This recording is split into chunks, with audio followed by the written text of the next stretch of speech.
What if I told you that you don't have to watch another 100 videos on marketing or read 50 books on it, and you can just watch my 7 minutes video, and I told you the best advice I have learned from my favorite marketers of all time, Gary Vee, Mel Robbins and other people. So first I'll cover from Gary Vee. He mainly and specially focus on documentation. He's like, don't just create, document your journey. Stop waiting for the perfect reel, for the perfect content, for the perfect product. Instead, just share what is relatable, because people buy from the people they relate to and not this like brands or this flashy thing. So record your process and share the behind the scenes, and don't expect results in 3 months. I have to add one line in this. So basically, when I see the freelancers or people coming to me that, Krati, we want to earn money in next 3 months, 2 months, and I'm like, you have done college for 4 years and you can't get a job there, or you did for pennies, but you expect when it comes to digital marketing or freelancing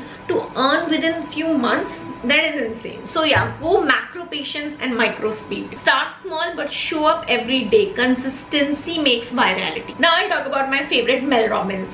I really love watching her content with all the logics and explanation she tell about tiny things. So she didn't become a best-selling author all like just waking up at one night.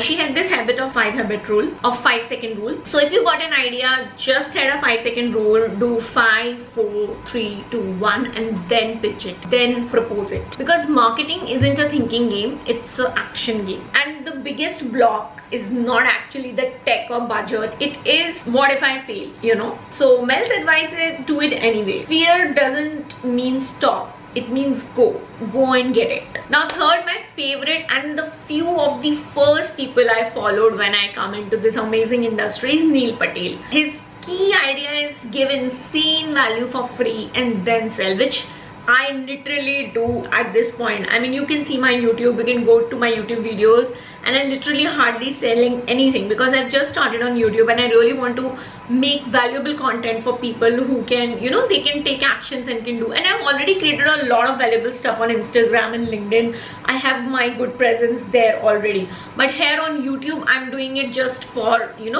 giving free value.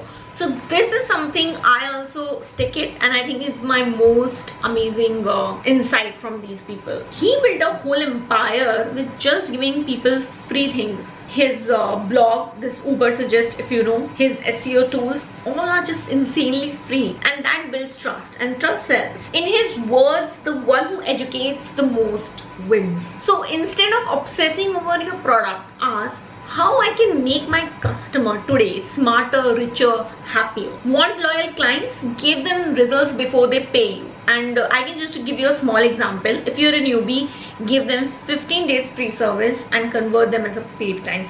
If you're someone who's already working with someone, give them some extra bonus service or something extra on top of the cake and retain them for a long time. If you're already working for 10 months or more than that for a client, upsell them your services by just giving them some good cookies, something really good. So yeah, also bonus tip from him is repurpose everything. So if you have written just one blog, convert them into 3 reels, 1 carousel, distribute the content. Basically, that is also something I really like about him, that if you don't have that much time, if you're making just one piece of content, just distribute it on different platforms in its own way. Now the fourth one, Adam Erhart. I don't know if you've heard or not, but I've watched his videos a lot, and I really like when it comes to marketing and psychology, the things he has taught. Clarity over creativity.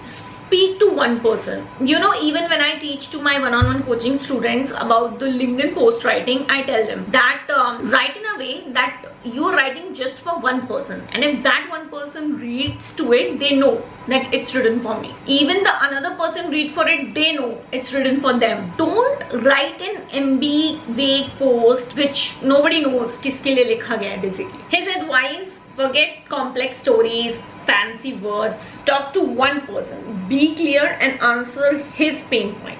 Adam says, if you confuse, you lose. And I also believe in it. Most of the people on LinkedIn I see doing this mistake, especially when they're beginner, they're writing for anyone. Recently I told one of my leadership coach, she was mentioning senior professionals in her post when she was mentioning her target audience, and I told here which senior professional. There are VPs, there are HRs. You have to specifically mention that. Senior professional is a very vague word. Just see who you want to talk to and make it clear. Don't sell features, sell outcomes, sell feelings. This is the most important part of marketing. People don't care about your product. People care about what it does for them. So sell that and not oh, my product is really good. So yeah, that's it. And remember, marketing is not about selling, because there is a whole another picture, sales and selling, which we are not talking about. It's about connecting, serving, and staying in for the long-term game. That's it. If you like my video, subscribe to the channel, and I'll see you in the next.